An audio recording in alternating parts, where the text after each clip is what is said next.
Hi എല്ലാവർക്കും നമസ്കാരം. ഞാൻ ഇന്ന് എക്സ്പ്ലെയിൻ ചെയ്യാൻ പോകുന്നത് ഡാൻഡന എന്ന ആനിമി സീരീസിന്റെ സീസൺ 1 എപ്പിസോഡ് 7 ആണ്. സോ നമുക്ക് വീഡിയോയിലേക്ക് പോകാം. എപ്പിസോഡിന്റെ സ്റ്റാർട്ടിങ്ങിൽ സിൽക്കി വളരെ ടെൻഷനായി ഓടുന്നതാണ് കാണിക്കുന്നത്. ദെൻ സിൽക്കി തന്റെ കണ്ണ് തുറന്നപ്പോൾ മയങ്ങിക്കിടക്കുന്ന അയരയാണ് കാണുന്നത്. സിൽക്കി മോമയെ നോക്കി അയരെ തിരിച്ചു തരാൻ ആവശ്യപ്പെടുന്നു. ശേഷം അവർക്ക് നേരെ അറ്റാക്ക് ചെയ്യുന്നു. മോമയും ഒക്കാറുനും അയരയെടുത്ത് അവിടെ നിന്ന് രക്ഷപ്പെടാൻ ശ്രമിക്കുന്നു. ഒക്കാറുൻ കേസായി ട്രാൻസ്ഫോം ആയിട്ടുണ്ട്. ബട്ട് അവൻ പറയുന്നു, ഇവിടെ കുറെ സാധനങ്ങൾ ഉള്ളതുകൊണ്ട് എനിക്ക് ഫുൾ സ്പീഡിൽ ഓടാൻ സാധിക്കുന്നില്ല. ഇതേട്ട് മോമോക്ക് ഒരു ഐഡിയ തോന്നുന്നു. മോമോ ഒക്കാറിനോട് ഓടിക്കൊണ്ടിരിക്കാൻ പറയുന്നു. അപ്പോൾ സിൽക്കി മോമയെ അറ്റാക്ക് ചെയ്യുന്നു. ദെൻ സിൽക്കി തന്റെ മുടി ഉപയോഗിച്ച് ഒക്കാറുനെയും അറ്റാക്ക് ചെയ്യാൻ ശ്രമിക്കുന്നു. ഒക്കാറുൻ അവനെ കൊണ്ട് പറ്റുന്നത് പോലെ അവരുടെ അറ്റാക്കിൽ നിന്ന് രക്ഷപ്പെടാൻ ശ്രമിക്കുന്നുണ്ട്. ബട്ട് ഒരു ഘട്ടം കഴിഞ്ഞപ്പോൾ സിൽക്കി ഒക്കാറുനെ തന്റെ അറ്റാക്ക് ഉപയോഗിച്ച് സ്റ്റോപ്പ് ചെയ്യുന്നു. ദെൻ സിൽക്കി അയറെ നോക്കി, നിനക്കെന്നെ അമ്മയെന്ന് വിളിക്കാൻ താല്പര്യമില്ലെങ്കിൽ എനിക്ക് കുഴപ്പമില്ല.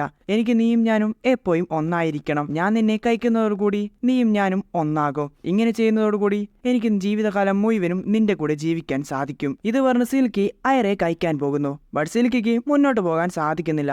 എന്തോ അവളെ മുന്നോട്ട് പോകുന്നതിൽ നിന്ന് തടയുന്നു. അപ്പൊ മോമോ സിൽക്കിയുടെ മുടി ആ ബിൽഡിംഗ് മുഴുവനും കുടുങ്ങിയിരിക്കുന്ന കാര്യം അവളോട് പറയുന്നു. ഇതായിരുന്നു മോമോക്ക് മുമ്പ് തോന്നിയ ഐഡിയ. മോമോ ഒക്കാറുനെ യൂസ് ചെയ്താണ് ഇങ്ങനെ ചെയ്തത്. ഇതുകൊണ്ട് മോമോ ഒക്കാറിനോട് നന്ദി പറയുന്നു. ഇത് കണ്ട് സിൽക്കി, നിനക്ക് തോന്നുന്നുണ്ടോ ഈ ട്രിക്ക് ഉപയോഗിച്ച് എന്നെ ഡിഫീറ്റ് ചെയ്യാൻ സാധിക്കുമെന്ന് എന്ന് പറഞ്ഞ സിൽക്കി ആ ബിൽഡിംഗ് തന്റെ കാല് ഉപയോഗിച്ച് താർക്കാൻ ശ്രമിക്കുന്നു. മോമോ പെട്ടെന്ന് തന്നെ തന്റെ സൈക്കിക് പവർ യൂസ് ചെയ്ത് സിൽക്കിയുടെ കാല് പിടിക്കുന്നു. എന്നിട്ട് ഒക്കാറുനെ നോക്കി, നീ ഫുൾ ത്രോട്ടിൽ സിൽക്കിയെ അടിച്ച് ആകാശത്തെത്തിക്ക്. ഇത് കേട്ട് ഒക്കാറുൻ, എനിക്ക് ഓടാൻ മാത്രമേ അറിയൂ, ഞാൻ ഇതുവരെ ഒരാളെയും പ്രോപ്പറായി അറ്റാക്ക് ചെയ്തിട്ടില്ല എന്ന് പറയുന്നു. ഇത് കേട്ട് ടെൻഷനായി മോമോ, നീ ഇതൊക്കെ ഇപ്പോ ആണോ പറയുന്നത്? ജസ്റ്റ് അവരെ നിന്റെ ഫുൾ പവർ യൂസ് ചെയ്ത് കിക്ക് ചെയ്താൽ മതി. ഇങ്ങനെ രണ്ടുപേരും സംസാരിക്കുമ്പോൾ സിൽക്കി ഏകദേശം അവിടെ നിന്ന് തന്നെ കൊണ്ട് പറ്റുന്നത്ര മുടി വീണ്ടെടുത്തിട്ടുണ്ട്. സിൽക്കി മോമയെ അറ്റാക്ക് ചെയ്യാൻ ശ്രമിക്കുന്നു. മോമയെ രക്ഷിക്കാൻ വേണ്ടി ഒക്കാറുൻ ഏതറ്റം വരെയും പോകുമെന്ന് നമുക്കറിയാലോ. ഒക്കാറുൻ പെട്ടെന്ന് കേസായി ട്രാൻസ്ഫോം ആയി സിൽക്കി തന്റെ ഫുൾ പവർ യൂസ് ചെയ്ത് തന്റെ തല ഉപയോഗിച്ച് അറ്റാക്ക് ചെയ്യുന്നു. അറ്റാക്കിലെ പവർ കാരണം സിൽക്കി ആ ബിൽഡിംഗ് തകർത്ത് വെളിയിലേക്ക് പോകുന്നു. ഇതാണ്ട് മോമോ,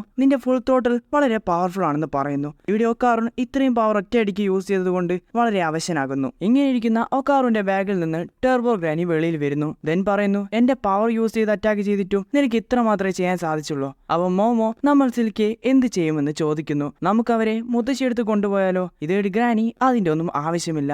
അവൾക്ക് എന്റെ ഒരു അറ്റാക്ക് കിട്ടിയിട്ടുണ്ട്. അത് കാരണം അവൾക്ക് കുറച്ചു സമയത്തേക്ക് അവളുടെ സ്പിരിച്വൽ പവേഴ്സ് യൂസ് ചെയ്യാൻ സാധിക്കില്ല.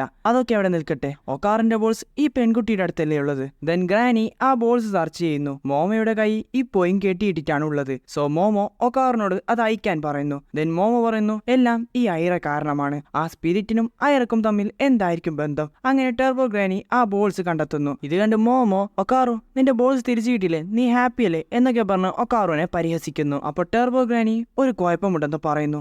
ഇതേട് മോമോ എന്ത് പറ്റിയെന്ന് ചോദിക്കുന്നു. ഇതേട് ഗ്രാനി അയറ മരണപ്പെട്ടു എന്ന് പറയുന്നു. ഇത് കേട്ട് ഷോക്കായി മോമോയും ഒക്കാറുനും പെട്ടെന്ന് തന്നെ അയറയുടെ പാൾസും ഹാർട്ട് ബീറ്റും ചെക്ക് ചെയ്യുന്നു. അപ്പോൾ അവർക്ക് മനസ്സിലായി അയറ യഥാർത്ഥത്തിൽ മരണപ്പെട്ടു. ഇതാണ്ട് ഗ്രാനി ഇതിൽ അത്ഭുതപ്പെടാൻ ഒന്നുമില്ല. കാരണം ഒരു സാധാരണ ഹ്യൂമനെ ഒരു യോക്കായി മോൺസ്റ്റർ കഴിച്ചാൽ ആ വ്യക്തി മരണപ്പെടും. ഒക്കാറിന്റെ ഉള്ളിൽ ടെർബോ ഗ്രാനിയുടെ പവറും മോമയുടെ ഉള്ളിൽ സൈക്കിക് പവറും ഉള്ളത് കൊണ്ടാണ് ഇവർ രണ്ടുപേരും രക്ഷപ്പെട്ടത്. ഇത് കേട്ടിട്ടും അയറെ മരണത്തിൽ വിട്ടുകൊടുക്കാൻ മോമോ തയ്യാറാകുന്നില്ല. മോമോ ഒക്കാറിനോട് CPR കൊടുക്കാൻ ആവശ്യപ്പെടുന്നു. മോമോ തന്റെ പവർ യൂസ് ചെയ്ത് അയറുടെ ഹാർട്ട് മസാജ് ചെയ്യുന്നു. ഇത് കണ്ട് ഗ്രാനി, ഇതുകൊണ്ട് ഒരു കാര്യവുമില്ല. കാരണം മരണപ്പെട്ട് കഴിഞ്ഞാൽ ഹാർട്ട് വെറും ഒരു യൂസ്ലെസ് ബോഡി പാർട്ട് മാത്രമാണ്. ഇതൊക്കെ കേട്ട് മോമോ അവരോട് മിണ്ടാതിരിക്കാൻ പറയുന്നു. ദെൻ ഒക്കാറുൻ വീണ്ടും അയർക്ക് CPR കൊടുക്കുന്നു. മോമോ ഗ്രാനിയോട് മൂക്കയുടെ ഫോണിൽ ആംബുലൻസിനെ വിളിക്കാൻ പറയുന്നു. ഗ്രാനിക്ക് ഇതിലൊന്നും വലിയ താല്പര്യമില്ലെങ്കിലും ഗ്രാനി ആംബുലൻസിനെ വിളിക്കുന്നു. ഇത്ര നേരം പരിശ്രമിച്ചിട്ടും അവിടെ ഒന്നും തന്നെ സംഭവിക്കുന്നില്ല. അപ്പോൾ അവിടെ സിൽക്കി വരുന്നു. സിൽക്കിയെ കണ്ടതും രണ്ടുപേരും ടെൻഷൻ ആകുന്നു. സിൽക്കി പറയുന്നു, ഇങ്ങനെ ചെയ്യുന്നത് കൊണ്ട് നിങ്ങൾക്ക് അയറെ തിരിച്ചു കൊണ്ടുവരാൻ സാധിക്കില്ല. എന്റെ കയ്യിൽ ഇതിലും ബെറ്റർ ആയ ഒരു വഴിയുണ്ട്. ഞാൻ എന്റെ ഓറ അയറക്ക് നൽകാം. ഓറ ഓർഗാനിസംസിൽ ഒരു ബാറ്ററിയെ പോലെയാണ്. ബാറ്ററി ഇല്ലാതെ മോട്ടറിന് വർക്ക് ചെയ്യാൻ സാധിക്കില്ല. അയറയുടെ ഓറ അവളുടെ ബോഡി വിട്ട് ഏകദേശം പോയി കഴിഞ്ഞു. നിങ്ങൾക്ക് എന്റെ ഓറ അയറയിലേക്ക് ട്രാൻസ്ഫർ ചെയ്യാൻ സാധിക്കും. ഇത് കേട്ട് മോമോ അവരെ വിശ്വസിക്കുന്നില്ല. സിൽക്കി കള്ളം പറയുന്നതാണെന്നും സിൽക്കി അയറെ കഴിക്കാൻ ശ്രമിക്കുമെന്നും പറയുന്നു. ഇതേട്ട് സിൽക്കി തന്റെ വായ വലിച്ചു കീറുന്നു. എന്നിട്ട് പറയുന്നു, എനിക്കിനി ആരെയും കഴിക്കാൻ സാധിക്കില്ല. നിങ്ങൾക്ക് ഇനിയും എന്നെ വിശ്വാസമായില്ലെങ്കിൽ നിങ്ങൾക്ക് ഈ മെറ്റൽ ഉപയോഗിച്ച് ഉപയോഗിച്ച് എന്നെ തല്ലാവുന്നതാണ്. ഇതൊക്കെ കേട്ട് അവിടെ ഇരിക്കുന്ന ടെർബോ ഗ്രാനി സിൽക്കി പറഞ്ഞത് സത്യമാണെന്ന് പറയുന്നു. ഓറ ഇല്ലാതെ ആ പെൺകുട്ടിക്ക് തന്റെ ജീവിതത്തിൽ മടങ്ങി വരാൻ സാധിക്കില്ല. വേറെ വഴിയില്ലാത്തതുകൊണ്ട് മോമോ അതിന് സമ്മതിക്കുന്നു. ബട്ട് മോമോ പറയുന്നുണ്ട്, വേറെ എന്തെങ്കിലും പ്ലാൻ ഉണ്ടെങ്കിൽ ഞാൻ നിങ്ങളെ കൊന്നു കളയും. ശേഷം ഒക്കാറിനോട് കേസായി മാറി സിൽക്കിയെ വാച്ച് ചെയ്യാൻ പറയുന്നു. മോമോ സിൽക്കിയോട് ചോദിക്കുന്നു, എങ്ങനെയാണ് നിങ്ങളുടെ ഓറ ഐറയിലേക്ക് ട്രാൻസ്ഫർ ചെയ്യാൻ പോകുന്നത്? ഇതേട്ട് സിൽക്കി, നിന്റെ സൈക്കിക് പവർ യൂസ് ചെയ്ത് എന്റെ ഓറയെ ഐറയുടെ ഇല്ലാതെയാകുന്ന ഓറയുമായി കണക്ട് ചെയ്യുക. ശേഷം സിൽക്കി പറഞ്ഞതുപോലെ അവർ രണ്ടുപേരുടെയും ഓറ മോമോ കണക്ട് ചെയ്യുന്നു. ഇങ്ങനെ ചെയ്തതും മോമോക്ക് സിൽക്കിയുടെ പാസ്റ്റിലെ മെമ്മറീസ് കാണാൻ സാധിക്കുന്നു. ഇത് സിൽക്കി ഒരു സാധാരണ ഹ്യൂമൻ ആയിരുന്നപ്പോഴുള്ള മെമ്മറീസ് ആണ്. സിൽക്കി ഇപ്പോ ഒരു ഹോട്ടൽ മുറിയിലാണ് ഉള്ളത്. അവിടെ അയാൾ പൈസ വെച്ചിട്ട് അവിടെ നിന്ന് പോകുന്നു. അതെ, സിൽക്കി ഒരു പ്രോസ്റ്റിറ്റ്യൂട്ട് ആണ്. ജോലി കഴിഞ്ഞ് സിൽക്കി അവിടെ നിന്ന് അവശയായി നടന്നു പോകുന്നു. ഇങ്ങനെ പോകുമ്പോ ഒരു ഷോപ്പിലെ ഡിസ്പ്ലേക്ക് വെച്ച ഡ്രസ് സിൽക്കി നോക്കുന്നുണ്ട്. ശേഷം സിൽക്കി തന്റെ വീട്ടിലേക്ക് പോകുന്നു. സിൽക്കിയുടെ ഉള്ളിൽ എന്തൊക്കെയോ സങ്കടങ്ങളുണ്ട്. ഇങ്ങനെ ഇരിക്കെ പെട്ടെന്ന് ഡോർ തുറന്ന് സിൽക്കിയുടെ മകൾ വരുന്നു. അവളെ കണ്ടതും സിൽക്കി ഹാപ്പിയാകുന്നു. ശേഷം സിൽക്കിയുടെ ലൈഫാണ് കാണിക്കുന്നത്. സിൽക്കി വളരെ പൂറാണ് ആൻഡ് അവൾക്ക് ഈ ലോകത്ത് ആകെയുള്ളത് ഈ മകള് മാത്രമാണ്. അവളെ നല്ലതുപോലെ നോക്കാൻ സിൽക്കി രാപ്പകലില്ലാതെ കഷ്ടപ്പെട്ട് അവളെ കൊണ്ട് പറ്റുന്നത് പോലെ എല്ലാ ജോലികളും ചെയ്യും. ഇങ്ങനെ റെസ്റ്റ് ഇല്ലാതെ ജോലി ചെയ്യുന്നത് കൊണ്ട് തന്നെ സിൽക്കി വളരെ അവശയാണ്. എങ്കിലും തന്റെ മകളുടെ സന്തോഷത്തിന് സിൽക്കി അവൾക്ക് ആക്രോബാറ്റിക് ഡാൻസ് ഒക്കെ പഠിപ്പിച്ചു കൊടുക്കുന്നുണ്ട്. മേ ബി സിൽക്കി ഒരു ആക്രോബാറ്റിക് ഡാൻസർ ആയിരിക്കാം. ദെൻ തന്റെ ലൈഫിലെ ചില മിസ്റ്റേക്സ് കാരണം ഇങ്ങനെ ഒരു ലൈഫ് നയിക്കേണ്ടി വന്നതാകാം. ഇങ്ങനെ സിൽക്കിയും തന്റെ മകളും സന്തോഷമായി ജീവിക്കുന്നു. നമ്മൾ മുമ്പ് കണ്ട ഡ്രസ് സിൽക്കി തന്റെ മകൾക്ക് അവളുടെ ബർത്ത്ഡേക്ക് വാങ്ങിക്കൊടുക്കുന്നുണ്ട്. ഇതേ സെയിം ഡ്രസ്സാണ് സിൽക്കി ഇപ്പോൾ ധരിച്ചിരിക്കുന്നത്. ഇങ്ങനെ അവരുടെ ലൈഫ് നല്ല രീതിക്ക് മുന്നോട്ട് പോകുന്നു. അങ്ങനെ ഒരു ദിവസം സിൽക്കിയുടെ വീട്ടിൽ ആരൊക്കെ കയറി അവളെ ആക്രമിക്കാൻ തുടങ്ങുന്നു. ദെൻ അവർ സിൽക്കിയുടെ മകളെ പിടിക്കുന്നു. ഇതുകൊണ്ട് സിൽക്കി അവരെ സ്റ്റോപ്പ് ചെയ്യാൻ ശ്രമിക്കുന്നു. ബട്ട് അവർ സിൽക്കിയെ തള്ളി മാറ്റി സിൽക്കിയുടെ മകളെയും അവളുടെ കയ്യിലുണ്ടായിരുന്ന പണവും കൊണ്ടുപോകുന്നു. ശേഷം ബോധരഹിതയായ സിൽക്കി കണ്ണു തുറക്കുന്നു. സിൽക്കി പെട്ടെന്ന് തന്നെ വീട്ടിന് വെളിയിൽ വന്ന് തന്റെ മകളെ അന്വേഷിക്കുന്നു. ഈ സീനാണ് നമ്മൾ എപ്പിസോഡിന്റെ സ്റ്റാർട്ടിങ്ങിൽ കണ്ടത്. ഇങ്ങനെ പോയി സിൽക്കി ഒരു കാർ പോകുന്നത് കാണുന്നു. മേ ബി സിൽക്കിയുടെ മകൾ അതിലായിരിക്കാം. സിൽക്കി ആ കാറിന് പിന്നാലെ പോകാൻ ശ്രമിക്കുന്നു. ബട്ട് സിൽക്കിക്ക് അവരെ സ്റ്റോപ്പ് ചെയ്യാൻ സാധിക്കുന്നില്ല. എന്നിട്ട് അവിടെ മയങ്ങി വീകുന്നു. ശേഷം സിൽക്കി ഒരു ബിൽഡിങ്ങിന്റെ റൂഫിലാണ് ഉള്ളത്. അവൾക്ക് ആകെ ഈ ലോകത്ത് അവളുടെ എന്ന് പറയാൻ അവളുടെ മകൾ മാത്രമായിരുന്നു. ആ മകളെ ആരൊക്കെ ചേർന്ന് കൊണ്ടുപോയി. ഇനി സിൽക്കിക്ക് തന്റേതെന്ന് പറയാൻ ഈ ലോകത്ത് ആരും തന്നെ ഇല്ല.